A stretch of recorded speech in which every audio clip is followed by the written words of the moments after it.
On the 3rd of January 2000, one of the last things Finland built entirely by itself quietly stopped being Finnish.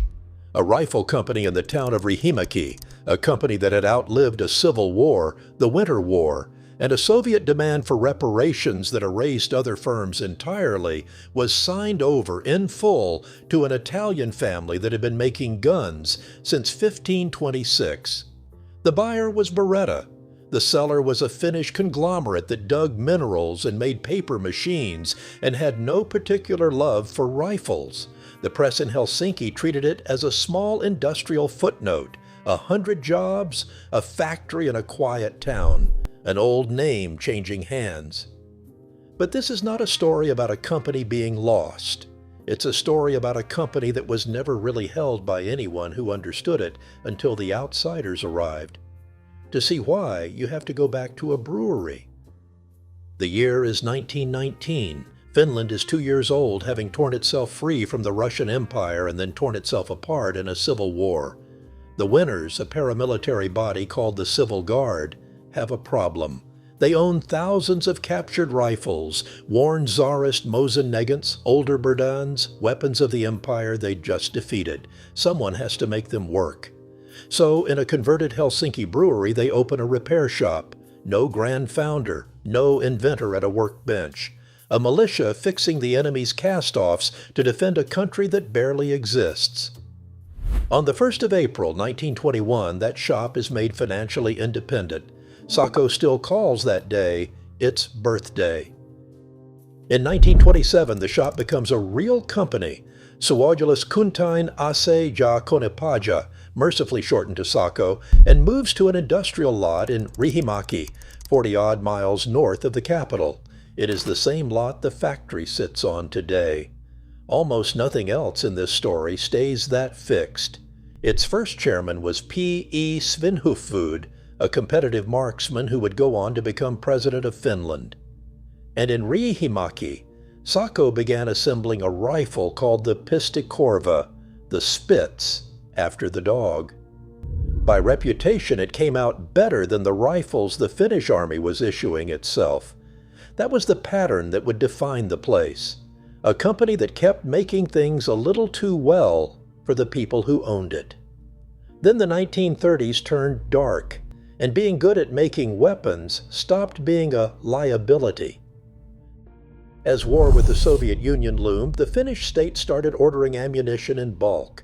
For a company that had spent a decade barely breaking even, those orders were oxygen.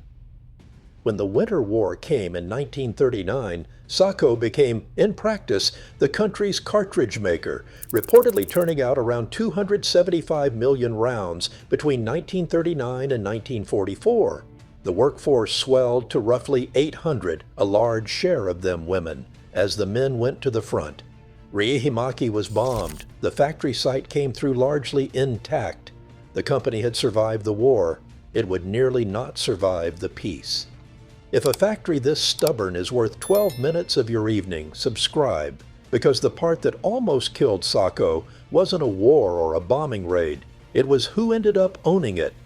That's where this turns. Finland lost the war, and the peace terms came for the Civil Guard. In 1944, it was outlawed outright, which meant its property, including Sako, was suddenly a target for Soviet reparations. So the company disappeared, not physically but legally. The shares were transferred to the Finnish Red Cross, then led by Marshal Mannerheim himself. A rifle and cartridge factory was, on paper, now a humanitarian concern. It began producing hospital bedposts and small alcohol lamps and necessary medical equipment, and by looking like a maker of harmless goods, it stayed out of Soviet hands. It is one of the stranger facts in industrial history. For a time, the only National Red Cross Society on Earth quietly running a weapons plant. The name survived by pretending to be something it wasn't. It would spend the next 50 years being owned by people it wasn't either. In 1946, a Jaeger colonel named Elias Hayden took over and dragged the company back to firearms, putting a hunting rifle designed during the war, the L-46, into production. Then came the improbable part. An agent for an American importer got hold of one, and Finland's little precision rifle went to the United States into the toughest, most crowded gun market on Earth. It sold. By 1952, the United States was Sako's largest market. By 1953, Sako was selling more rifles in America than in Finland, but the company itself was passed around like an asset. In 1962, a cable manufacturer bought it from the Red Cross. Soon after, it fell into Nokia, the conglomerate that would one day become the world's phone giant. Later still, it was merged with a state-owned firm into Sako Valmet. Rubber, cable, electronics, paper. None of these owners were gun makers. And through the oil crisis years, the layoffs came one after another. The rifle was famous. The company was quietly starving. Here is the moment the story stops being about bad luck. By the 1990s, Sako's own leadership had reached a blunt conclusion, one written into the company's own history. A firm this size, with owners this distracted, could not survive international competition alone.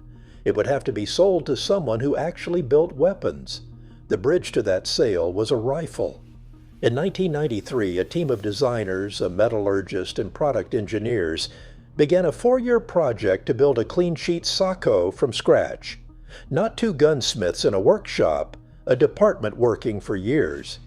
In 1996, it arrived as the Sako 75, and it turned the company's fortunes around just in time to make it worth buying. So when Beretta came knocking at the end of the decade, the Finns weren't ambushed. The owners had already decided. They were looking for a buyer. The only real question was whether that buyer would gut the place or keep it. The buyer everyone might have feared kept the lights on. In late 1999, the deal was struck. On the 3rd of January 2000, the Finnish conglomerate Metso sold 100% of Sako to Beretta Holding. The price was never made public, so anyone who tells you the exact figure is guessing. Finnish trade press would later describe Beretta as an unusual kind of owner to end up with. And on the surface, this is where your typical corporate collapse story ends. Local treasure, foreign money, lights out. Except that isn't what happened. Beretta kept the factory in Riihimäki, where it had stood since 1927. In 2001, it broke ground on an expansion rather than a closure. Production didn't shrink, it climbed to records, more than 110,000 rifles in a single year by 2019, with the sister Tikka brand passing its millionth rifle in 2020. The outsiders invested in the thing the insiders had kept nearly bankrupt. But continuity is never total. The walnut stock work, the wood, the most tactile part of a Finnish rifle, was shifted to a partner in Italy. The name stayed on the building in Riihimäki. Some of the craft did not. Today, Sako is still in Riihimäki, still built largely by Finnish hands, and still owned by an Italian family 15 generations deep. In 2023, it signed a framework deal worth around 78 million euros to arm the defense forces of both Finland and Sweden. The militia workshop that began by fixing an enemy's rifles is now rearming the Nordic states. Its contract signed alongside a Beretta, and the audience that loves these rifles is still split. Some collectors insist the real Sako ended the day the paperwork was signed, that a hand-finished pre-2000 action is a different animal from anything Brescia overseas. Others point to the records, the investment, and a company that finally spent 2 decades owned by people who actually make guns, and argue it was never healthier. Both sides are, in their way, right. Which is the real subject here, not a rifle, but a question. When something is built by hands and kept alive by strangers, whose is it really? So tell me where you land. Was the sale to Beretta a rescue or a surrender? Drop it in the comments, and if you want more factories where the balance sheet and the workbench went to war, subscribe. There are a lot of these stories, and not many of them end this well.